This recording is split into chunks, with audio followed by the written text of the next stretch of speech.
Okay, Operation Cupid is a wrap, and the Axis won. The Allies cannot get a foothold anywhere. But it was a very fun experience. I was playing, of course, Germany and Italy, and from the onset, we came up with a strategy and changed it about a dozen times throughout. um, Kind of one of the things I was, one of the things I ruled out early was we weren't going to try a sea lion. It seems like that is a very um, high risk, low reward solution. I mean, yeah, it's a high reward, but most of the time it doesn't work for people. So I kind of ruled that out unless, of course, they left it vulnerable, and I had an opportunity to buy a bunch of transports, and they weren't able to buy enough to reinforce it, and I could take it. But that didn't happen, and I wasn't going to do it. So I focused obviously on getting all my forces to Russia and then attacking Russia, as well as supporting Italy. We saw in the beginning that we threw some planes down south to help out, as well as dropping off some infantry in Italian Libya, just to have a German presence down there to keep the British from getting a early attack and wiping out the troops down there. So we were able to basically achieve all of that early on. Um, I think also, my goal, and everybody's goal should be, is to wipe out that initial UK fleet as best as possible. So we did a pretty good hit on the fleet in the first turn, and then on the second turn came back for more and kind of lost it. But we lost. They got like 4 hits off of the channel on us, and so we lost some of our air force and a little bit of our fleet, damaged our battleship. But I did something kind of accidentally that really was good, and that was to retreat from the battle. I think maybe they had one cruiser left, and I went ahead and pushed my battleship back for a retreat, which allowed it to survive the battle. It was under the protection of my fighters, and also, it repaired. And I had, I think, a destroyer that I had built, and still had my cruiser. But yeah, retreating allowed me to maintain my fleet up until the very last turn. So that was huge for us. It helped us control the Denmark Straits and access to the Baltic Sea. And the Allies never made it into the Baltic Sea. They did take Denmark at one point and West Germany, but that fleet was there the whole time. Worked great for us. And then we were hugely successful as Italy, and I'm not exactly sure why. Maybe it's just because the UK focused elsewhere. They went for Iraq and Iran both on the first turn, and I think that left them with just a few troops to guard Egypt. We went in, we had Egypt taken by the second turn, and once I got that foothold, we did a great job of getting troops down into Africa to counteract anything they threw at us. And it was really hard for them to have a chance at getting that back. They did hold India, and to be honest, India was never our goal. Everything, there were things that we marked off the list that, hey, this was not going to be our goal, but we maintained pressure in case we wanted to shift to making it a goal, depending on how the flow of battle went.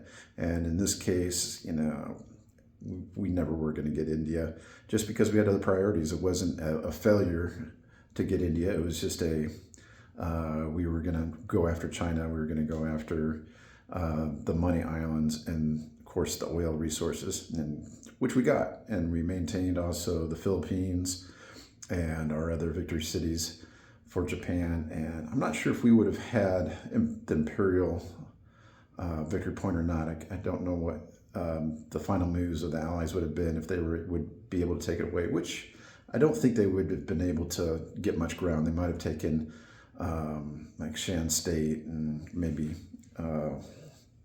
one or two other territories in China with onesie twosies. So I think they were going to survive that. Um, one of the what I thought was going to be a turning point was I'd kind of left too many forces and too much hardware in eastern Poland after my second turn or third turn, and yeah, third turn because I declared on the third turn, and Russia kind of pounced on them and knocked out some of my tanks, which I was really counting on making my push forward, and they knocked me down a little bit, took out a lot of forces. I could have maybe played that a little bit better, had some more forces in there to make it to where, yeah, they might have killed my infantry, but not gotten to my hardware. And that's the real thing in this is, as I see it, as Germany and Japan is, we don't have the starting resources to match the Allies, but we have the starting hardware. And that's the real trick, is just to maintain that hardware. And for the most part, we did. I mean, up until the last few turns, Japan maintained their air force, and as Germany, I kept a bulk of my air force. It got thinned down, certainly. Italy was able to keep everything. I mean, they finished with their two planes and a bomber, and most of their starting fleet was still intact.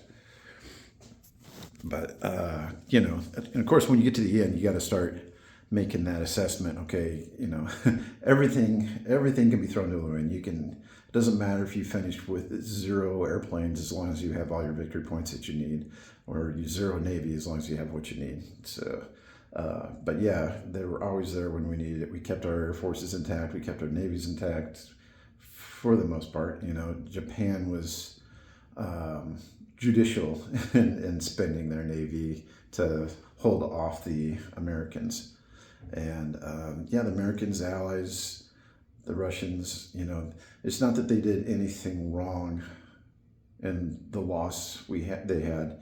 It's more that they never, like I said, they never just got a foothold anywhere, either in Europe, in Africa, they didn't have a big enough presence, or the Middle East. America was just always just a little bit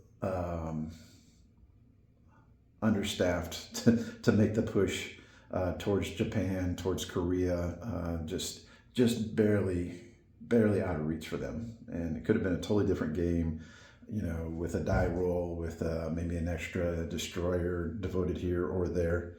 And to be honest, last game I said, I don't know how I played the Allies, and I'm like, I don't know how you win as the Axis. Well, we won as the Axis, and I'm still not sure how to win as the Axis. I feel like it was in the early parts of the war, it was just by the skin of our teeth that we made our advances, and could have easily gone the other way. Many thanks to my ally and opponents. We had a great game. It was fun. We learned a lot. I think the focus this time was I was able to work on my economy of force, which is a Clausewitz, strategy of having the right forces in the right place at the right time. And then also, goes along with that is my force projection, is managing my bombers, my rail, my buys to get the right troops at the right place at the right time. And, key to that is, maximizing your air bases, making sure those air transports are in their turn in a space with units that they can transport and give you operational flexibility for the next turn. I think that was a big thing. And with